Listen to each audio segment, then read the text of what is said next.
আজ আমার কবিতা কবি সুনীল গঙ্গোপাধ্যায়ের কেউ কথা রাখেনি।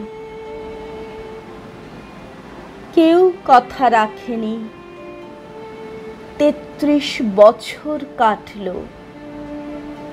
কেউ কথা রাখেনি। ছেলেবেলায় এক বৈষ্ণবী তার আগমনী গান হঠাৎ থামিয়ে বলেছিল, শুক্লা দ্বাদশীর দিন অন্তরাটুকু শুনিয়ে যাবে।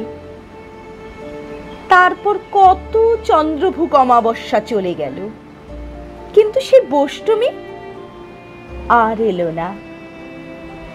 ২৫ বছর প্রতীক্ষায় আছি। মামা বাড়ির মাঝি নাদের আলী বলেছিল, বড় হও দাদা ঠাকুর, তোমাকে আমি ৩ প্রহরে বিল দেখাতে নিয়ে যাব। সেখানে পদ্ম ফুলের মাথায় সাপ আর ভ্রমর খেলা করে। নাদের আলী, আমি আর কত বড় হব? আমার মাথা এ ঘরের ছাদ ফুঁড়ে আকাশ স্পর্শ করলে তারপর তুমি আমায় ৩ প্রহরের বিল দেখাবে। একটাও রয়্যাল গুলি কিনতে পারিনি কখনো। লাঠি লজেন্স দেখিয়ে দেখিয়ে চুষেছে লস্কর বাড়ির ছেলেরা। ভিখারির মতন চৌধুরীদের গেটে দাঁড়িয়ে দেখেছি ভিতরে রাস উৎসব। অবিরল রঙের ধারার মধ্যে সুবর্ণ কঙ্কন পরা ফর্সা রমণীরা কত রকম আমোদে হেসেছে। আমার দিকে তারা ফিরেও চায়নি। বাবা আমার কাঁধ ছুঁয়ে বলেছিলেন, দেখিস একদিন আমরাও।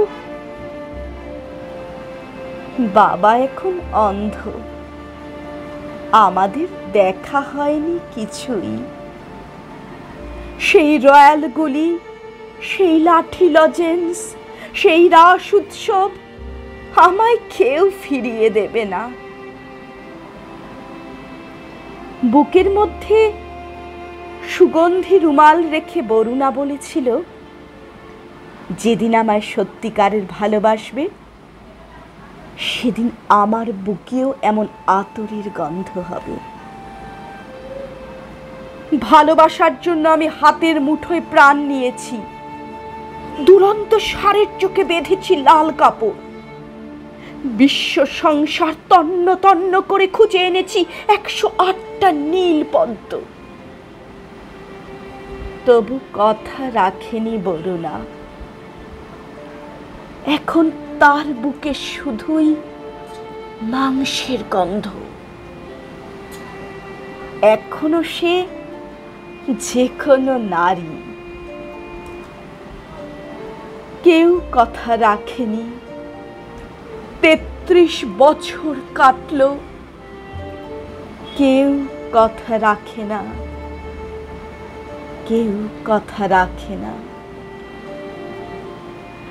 নমস্কার।